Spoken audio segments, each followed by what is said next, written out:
So you've been out for almost 2 years now. What has it been like? Is it more than 2 years or 2 years? 2 years and a week or two. 2 weeks in a week, maybe. 2 years in a week. Yeah, 2 Okay, years. so around there, right?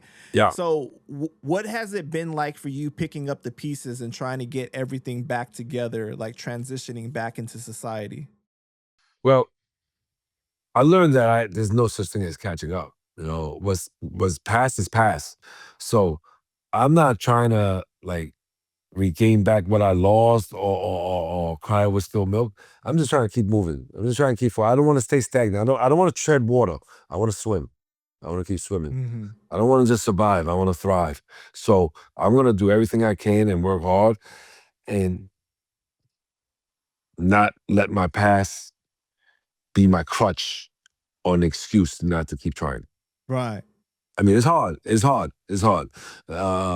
Especially in my industry, you had to accept like 1,000 no's before you even get a maybe. So it's hard.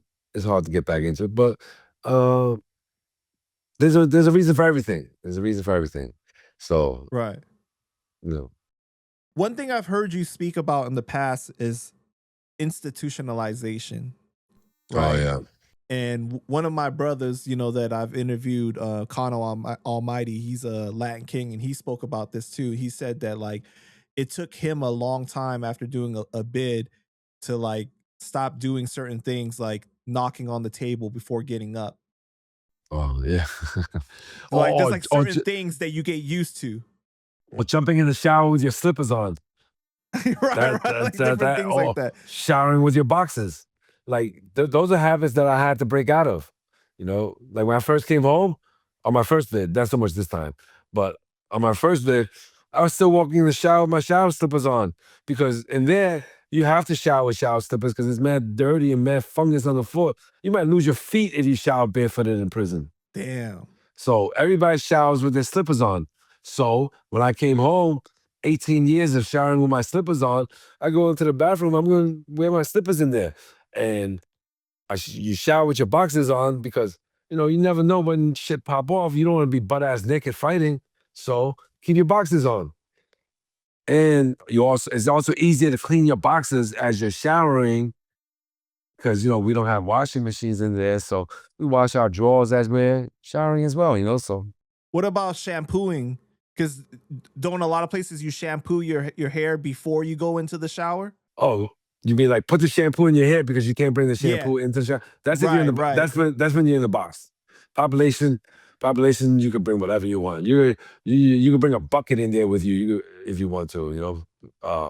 But when you're in the box or in solitary or short-term keep block or long-term keep block, certain places, yeah, you can't because when you're in the box, when they take you to the shower, they handcuff you.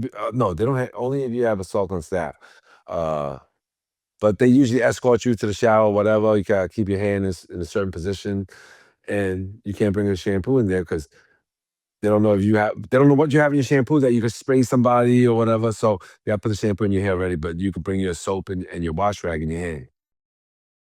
Do you feel that you finally gotten to a part now where like you don't feel institutionalized anymore?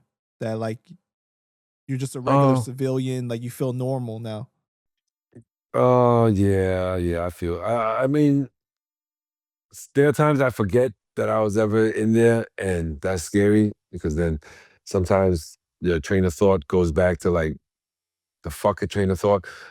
But I try not to forget my past, you know, because if you forget about your past, you're prone to make the same mistake again. So I use it to remind myself, shit, can't do that again. Remember what happened the last time you did that shit? That shit ain't come out good for you, bro. So yeah, whatever it takes Right. to remind yourself. I had friends that bring their prison ID card home and keep it there every morning, look at it and be like, yo, shit, I don't ever want to be on that card again. Yeah. That's crazy, man. Yeah.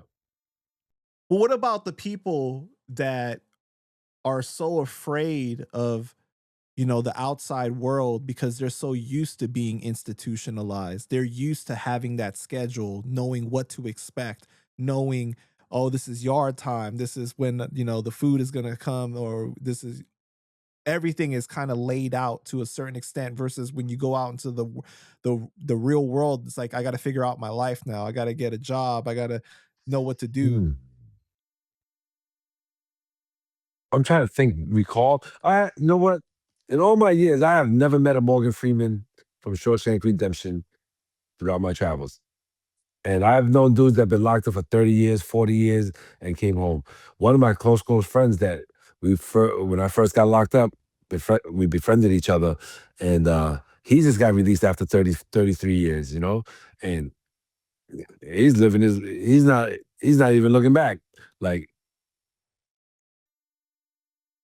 I never heard nobody say, I want to go back in. I never heard nobody say, yo, I don't want to be released.